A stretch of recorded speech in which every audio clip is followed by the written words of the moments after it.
Aku menghabiskan waktu 2 tahun untuk merintis bisnisku di luar negeri. Aku baru saja kembali ke tanah air untuk menghadiri acara jejaring bisnis. Saat mantan rekan bisnisku menarikku ke samping, dia menyuruhku untuk menjauhi seseorang. Tepat saat aku bertanya-tanya, siapa yang dia maksud? Mantan istriku yang sudah lama menghilang mulai berjalan lurus ke arah kami. Di sampingku, rekanku berbisik, "Kamu baru saja kembali. Kamu mungkin belum mendengar apa yang sudah diperbuat wanita ini." Rumor mengatakan setelah suaminya lenyap dalam semalam tanpa jejak, dia membalikkan sesi kota demi mencarinya. Dia bahkan mengincar siapa saja yang pernah berurusan dengannya, bahkan menghancurkan rumah mereka. Semua orang bilang dia sudah benar-benar gila. Sekarang, nama suaminya telah menjadi kata yang terlarang. Tidak ada yang berani menyebut namanya di hadapannya. Rekanku masih ingin berbicara lebih banyak, tapi pikiranku sudah benar-benar kosong. Lagi pula, dia dulu menikahiku hanya karena cinta pertamanya. Itulah satu-satunya alasan kami menikah. Saat itu, kedua orang tuaku tewas dalam kecelakaan mobil yang mengerikan. Perusahaan keluarga kami berada di ambang kebangkrutan. Sambil menangis, aku memohon bantuan kepada teman dan kerabat. Tapi mereka semua menolakku dengan kejam. Di saat aku benar-benar putus asa, tunanganku mengabaikan penolakan semua orang untuk mengurus pemakaman kedua orang tuaku. Dia bersikeras agar kami tetap menikah. Namun, di tahun kelima pernikahan kami, tepat setelah bisnis pertamaku gagal, aku menggunakan sisa uang terakhirku untuk membelikannya sebuket bunga mawar. Setibanya di tempat kencan, aku tidak sengaja mendengar percakapannya dengan sahabatnya. "Ningbing, sudah berapa kali Fang Yuan gagal membangun bisnis?" Aku bahkan tidak ingat lagi. Dia benar-benar orang yang sangat bodoh. Setiap kegagalannya terjadi karena kamu ikut campur dengan membocorkan data inti bisnisnya kepada Ding Wang. Dan dia sama sekali tidak menaruh curiga. Lalu, aku mendengar suara Bai Ningbing menjawab dengan dingin bagai es. Apa? Apa kamu benar-benar kasihan padanya? Tapi bagaimanapun juga, kalian berdua sudah menikah selama 5 tahun. Lagi pula, Ding Wang akan kembali ke tanah air besok. Pernahkah kamu berpikir, bagaimana kalau dia sampai tahu? Ding Wang bukan lagi bocah miskin dari masa lalu kita. Dia sekarang adalah bintang yang sedang naik daun di dunia teknologi. Jadi, kerjasama bisnis antara perusahaan kami adalah hal yang sangat wajar. Dulu, karena aku nggak bisa bersamanya, aku malah memilih Fang Yuan. Sekarang, melihat dia sesukses ini, apapun yang kulakukan rasanya sepadan. Aku mencengkeram erat bunga mawar di tanganku. Sementara air mata diam-diam membasahi pipiku. Kebahagiaan yang kukira telah kutemukan, ternyata hanyalah alat bagi Bai Ningbing untuk memuluskan jalan bagi cinta pertamanya. Demi pria itu, dia bahkan tega menikahi pria yang sama sekali tidak dicintainya. Kalau begitu, pernikahan ini sudah tidak layak lagi untuk dipertahankan. Di dalam ruangan, Bai Ningbing menggenggam erat gelasnya. Hari ulang tahunnya dipenuhi penyesalan atas apa yang tidak bisa dia miliki. Karena aku memang nggak bisa bersama Ding Wang. Setidaknya aku harus membantunya. Memastikan dia nggak pernah kesulitan uang lagi adalah satu-satunya hal yang bisa kulakukan untuknya. Sedangkan untuk Fang Yuan, aku akan mengawasinya dengan ketat, supaya dia nggak pernah tahu kebenarannya. Di seberang meja, temannya menatap dengan kecewa. Tak tahan lagi melihat semua ini. Dulu, kamu sudah menawarkan begitu banyak bantuan padanya, tapi dia menolak semuanya. Tapi sekarang, dia malah sengaja meminta hasil penelitian di tangan Fang Yuan. Dia benar-benar sengaja melakukan ini. Dia berusaha keras menghancurkan pernikahanmu dengan Fang Yuan. Kalau rahasia ini sampai terbongkar, bukan cuma kamu yang akan dihujat publik, tapi reputasi grup Ba juga akan hancur. Bahkan Fang Yuan bisa membencimu. Ini benar-benar nggak sepadan. Namun, Bai Ningbing hanya menyesap anggurnya dengan santai. Mungkin saja, tapi cinta sejati nggak akan pernah bisa diukur dengan hal lain. Asalkan aku mendapatkan kumpulan data terakhir ini, semuanya akan selesai, jadi jangan bahas masalah ini lagi. Tapi bagaimana dengan Fang Yuan? Dia sudah menghabiskan waktu 5 tahun bekerja bagai budak di laboratorium itu, hanya untuk melihat pencuri yang jelas merampas hasil karyanya. Menikmati kejayaan tanpa batas. Apa kamu pernah memikirkan bagaimana perasaannya? Dia itu sangat mencintaimu. Belum sempat temannya selesai bicara, Bai Ningbing langsung memotongnya. Cukup, aku kan sudah bilang, Dingwang itu bukan pencuri. Kalau dia memang bersikeras mau menyalahkan seseorang, akulah yang memberikan barang-barang itu kepadanya. Aku yang akan bertanggung jawab penuh atas semuanya.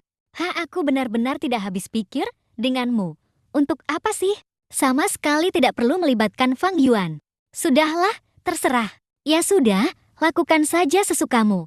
Suara-suara di dalam perlahan-lahan mulai mereda dan menjadi sunyi. Tubuhku merosot ke dinding, lalu terduduk lemas di lantai.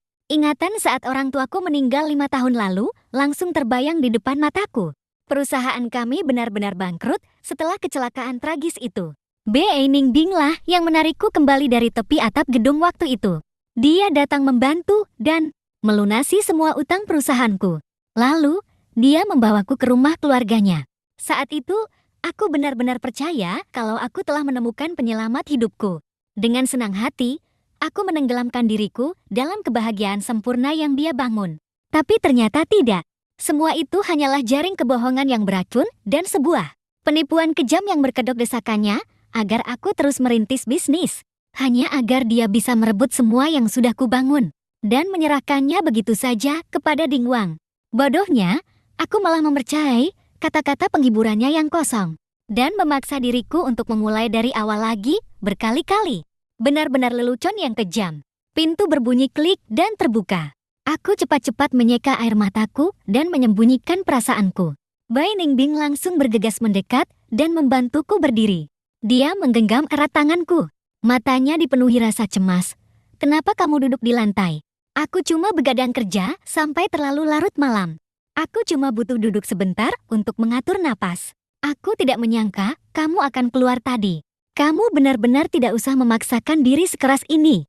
Selama aku mencintaimu, aku tidak peduli dengan apapun yang dipikirkan orang lain. Biar kuantar kamu pulang supaya kamu bisa istirahat. Setelah itu, dengan lembut, dia mengulurkan tangan dan membelai pipiku. Bersiap untuk mengantarku pulang ke rumah. Tapi secara refleks aku menghindar, memalingkan wajahku dari tangannya. Bagaimana mungkin dia bisa menyatakan cinta pada orang lain sedetik yang lalu mengaku mencintaiku di detik berikutnya? Dia sempat mematung sejenak, benar-benar terkejut karena aku tiba-tiba menghindar. Sorot matanya sekilas memancarkan emosi yang sulit dibaca. Dengan cepat, aku langsung menyodorkan bunga di tanganku kepadanya. Aku kesini cuma mau mengantar bunga ini untukmu. Karena bunganya sudah kuberikan, aku mau pulang dan istirahat dulu. Selamat bersenang-senang, ya, kalian berdua. Mendengar perkataanku itu, ekspresi wajahnya akhirnya melunak dan kembali seperti biasa.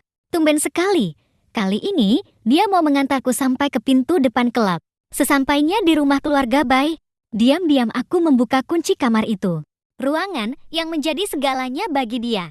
Begitu pintu itu terbuka, mataku langsung tertuju pada sebuah potret wajah tersenyum hasil gambaran tangan. Goresan pensilnya sudah mulai pudar dan samar. Jelas sekali karena sering diusap selama bertahun-tahun, hingga kehilangan kilau aslinya. Dinding di sekelilingku dipenuhi oleh foto-foto Dingwang. Semuanya disusun rapi sesuai urutan kronologis. Foto yang paling pertama diambil tepat di hari pernikahan kami. Jadi, selama 5 tahun penuh ini, setiap kali dia beralasan sedang mengurus urusan bisnis penting di sini. Dia sebenarnya cuma sedang merindukan Dingwang secara diam-diam. Ada sebuah brankas yang tersembunyi juga di dalam kamar itu. Aku mencoba memasukkan tanggal lahir Dingwang sebagai kodenya. Dan brankas itu pun langsung berhasil terbuka. Tidak ada satupun benda berharga di dalamnya. Di dalam brankas itu tidak ada apapun selain surat-surat cinta Dingwang untuknya. Sejak kegagalan bisnis rintisanku yang pertama, setiap kali Dingwang berhasil mendapatkan dataku, dia akan menulis surat cinta untuk Ning Bing. Surat-surat itu dipenuhi dengan ungkapan cinta mereka yang mendalam dan menyentuh jiwa.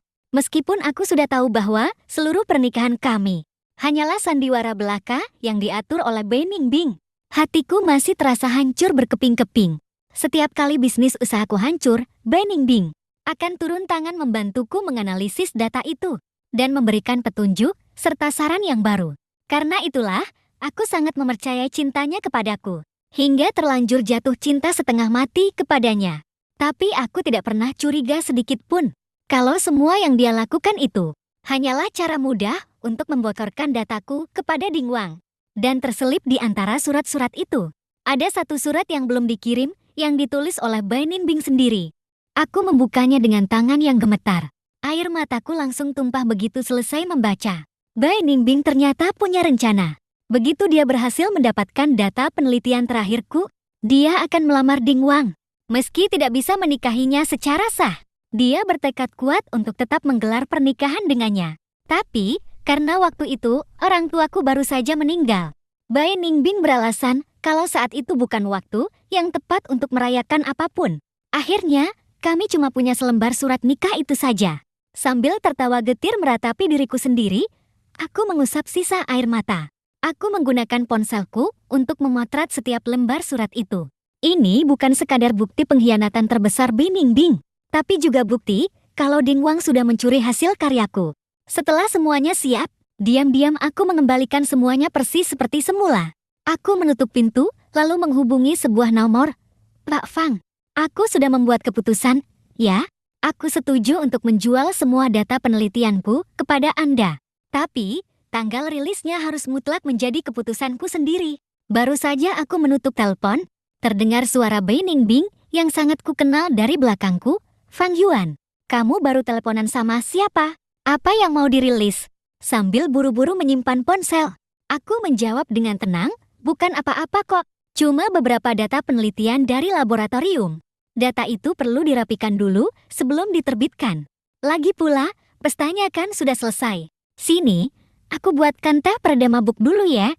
Mendengar itu, Bai Ningbing tidak bertanya lebih jauh lagi. Dia hanya memelukku erat dari belakang, lalu menyandarkan kepalanya di bahuku. Embusan napas hangatnya terasa di leherku. Sayang, kita punya anak, yuk. Aku langsung terpaku karena terkejut. Dia membalikkan badanku dan menangkup kepalaku, lalu menatap mataku dengan penuh kasih sayang. Aku melihat buku panduan mengasuh anak yang kamu beli. Gak ada gunanya kalau kamu pelajari semua itu sendirian. Kita kan sudah menikah selama 5 tahun. Sudah saatnya kita punya anak sekarang.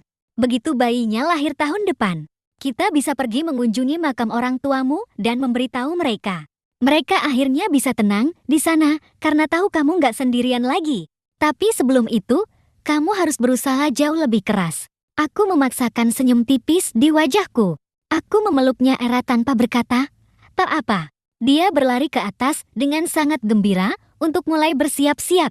Dia bahkan sempat melirikku dengan tatapan menggoda, agar aku tidak kehilangan harapan. Selama 5 tahun ini, dia terus-menerus memberiku harapan palsu soal anak, agar aku bertahan. Hanya karena aku rela memainkan peran apapun yang dia inginkan. Sesuatu yang tidak akan pernah bisa dilakukan oleh anak kandung. Kenyataannya, tanpa semua rencana dan perhitungannya yang licik, aku tidak akan pernah bisa mencapai pencapaian sebanyak ini dalam penelitianku. Tapi kebohongan yang sudah berlangsung selama 5 tahun ini, akhirnya akan segera berakhir. Begitu dia naik ke atas, aku langsung menelepon seseorang, berpura-pura ada masalah besar di laboratorium, lalu pergi meninggalkan rumah. Setelah menyusun surat perjanjian perceraian resmi, aku membeli tiket pesawat untuk pergi ke luar negeri dalam 3 hari. Keluarga Bai memegang kekuasaan mutlak di Kyoto. Jika hal ini ketahuan terlalu cepat, aku sama sekali tidak punya peluang untuk menang. Satu-satunya kesempatan nyataku adalah saat acara peluncuran produk baru terbesarnya dalam 3 hari ke depan. Saat itu tiba, semuanya akhirnya akan berakhir. Keesokan harinya, aku pergi ke perusahaan Bai dengan membawa surat cerai. Tapi aku malah tidak sengaja mendengar para sekretaris sedang bergosip di koridor. Jadi itu suaminya Presiden Bai? Kenapa dia kelihatan lusuh banget sih? Ya jelaslah, keluarganya bangkrut total 5 tahun yang lalu. Sekarang dia cuma parasit yang numpang hidup pada Presiden Bai. Jujur, aku tidak tahu apa yang dilihat Presiden Bai dari dia. Pria yang baru saja masuk tadi benar-benar berbeda jauh. Kudengar dia pengusaha sukses yang merintis usahanya sendiri dari nol. Tadi saja, mata Presiden Bai sampai tidak bisa lepas dari dia. Sepertinya bos kita berencana untuk segera mencari penggantinya. Aku mengepalkan tangan begitu erat hingga kuku-kukuku menancap di telapak tangan. Mengabaikan omongan mereka sepenuhnya, aku langsung berjalan menuju ruang kerjanya. Aku berdiri tepat di depan pintu, baru saja hendak mengetuk, tapi aku langsung mematung saat mendengar suara-suara dari dalam ruangan. Bagaimana kabarmu selama beberapa tahun terakhir ini? Aku sudah menulis banyak surat untukmu. Apa kamu tidak menerima satupun? Meskipun aku tinggal sendirian di luar negeri, uangku masih sangat banyak, sampai-sampai tidak habis-habis. Pulang kali ini, aku sampah beli jet pribadi cuma untuk terbang pulang. Sayangnya, perjalanan sendirian selalu terasa agak sepi. Suara Beningbing terdengar berat karena sedih. Bahkan hampir terisak saat berbisik, syukurlah. Sekarang aku akhirnya bisa bernapas lega. Aku masih harus berterima kasih kepadamu karena sudah membantu mengurus perusahaan.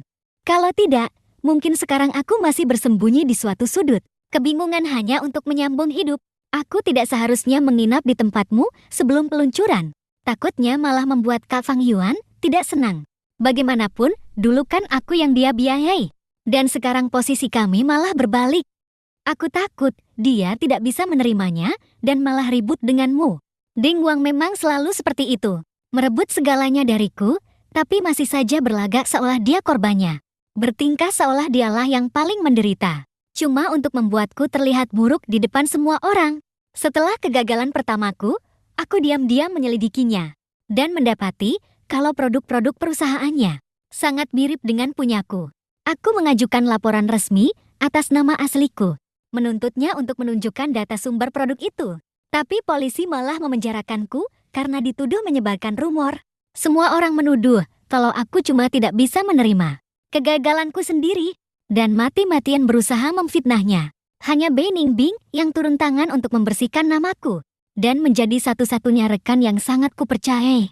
Tapi sekarang, dia malah menyerahkan seluruh hidupku kepadanya. Mengintip dari celah pintu, Beningbing tampak sangat bimbang saat menyerahkan sebuah dokumen dari mejanya kepada Ding Wang. Ini hasil penelitian terbaru Fang Yuan. Peluncurannya 3 hari lagi. Ini bakal memperkuat posisimu di dalam negeri. Anggap saja ini hadiah untuk merayakan kepulanganmu. Ding Wang menerimanya dengan seringai puas penuh kemenangan. Surat perjanjian di tanganku tergelincir, jatuh ke lantai dengan bunyi gedebuk. Dari celah itu, Beningbing langsung mematung saat melihatku berdiri di luar. Wajahnya seketika dipenuhi kepanikan. Fang Yuan, sedang apa kamu di sini? Jangan salah paham. Ini cuma Ding Wang, mahasiswa miskin yang dulu pernah kamu sponsori. Baru saja kembali untuk membahas kerjasama denganku. Dia juga ingin berterima kasih atas dukunganmu. Lama tidak bertemu, Kak Fang Yuan. Ding Wang dengan cepat menyembunyikan beberapa map di balik punggungnya, sambil mengulurkan tangan dengan senyum elit yang sombong. Melihat setelan jasnya yang pas dan tampak sangat rapi, dan rambutnya yang tertata rapi tanpa celah, rasanya posisi kami sudah benar-benar terbalik. Seolah-olah sekarang akulah yang sedang memohon bantuan. Menahan rasa terhina yang tiba-tiba datang, aku memaksakan senyum. Ya, lama tidak bertemu. Sebenarnya aku cuma kebetulan lewat dan ingin mampir sebentar. Karena kalian berdua ada urusan yang mau dibahas, sebaiknya aku pamit dulu. Tapi Beningbing masih merasa tidak tenang. Dia bergegas menyusulku keluar untuk membaca situasi. Fang Yuan, tolong jangan berpikir yang macam-macam. Bidang penelitian Ding Wang sama persis denganmu. Sebenarnya aku baru saja mau meminta saran darinya untuk membantumu. Bukannya kamu selalu ingin kita, anak kita kelak punya ayah yang sukses. Ini kesempatan terbaikmu untuk mewujudkannya. Melihatnya berpura-pura sangat peduli padaku, aku tiba-tiba merasa ingin tertawa. Demi mengangkat derajat Ding Wang, dia bahkan tidak ragu untuk menjadi pencuri, bahkan mengorbankan seluruh hidupnya untuk menikah denganku. Sekarang, setelah semua yang dia inginkan sudah di depan mata, kenapa masih repot-repot menggunakan anak untuk mengikatku? Jangan khawatir, waktu itu aku cuma salah paham padanya. Kamu kan sudah menjelaskannya, aku tidak sepicik itu. Lanjutkan saja obrolan kalian. Aku akan pulang dan menunggu telepon darimu. Begitu kata itu keluar dari mulutku. Ketegangan di wajahnya akhirnya mulai mencair. Dia sendiri yang mengantarku sampai ke depan lift. Setibanya di rumah, aku mengumpulkan setiap hadiah yang diberikan Beningbing selama 5 tahun terakhir. Memasukkannya ke dalam kardus, lalu mendonasikan semuanya ke panti asuhan. Tepat setelah petugas yayasan amal itu pergi, ponselku berdering, telepon dari sebuah balai lelang. Rupanya, Beningbing memenangkan lelang sebuah barang seminggu yang lalu. Tapi ponselnya mati sejak saat itu. Kurir akhirnya nemuin aku buat minta tanda tangan tanda terima. Pas kotaknya dibuka buat mastiin isinya, di dalamnya jelas-jelas ada sepasang cincin serasi yang kelihatan mewah banget. Aku langsung mematung sesaat, sambil menatap cincin nikah di jariku yang sederhana, bahkan terkesan asal-asalan. Hatiku langsung terasa dingin seketika. Tiba-tiba, sebuah pesan dari Binding Bing muncul di layarku. Aku baru aja beli perhiasan. Ini buat hadiah Clint. HP-ku baru aja habis baterai. Tolong bawain pulang dulu ya. Nanti aku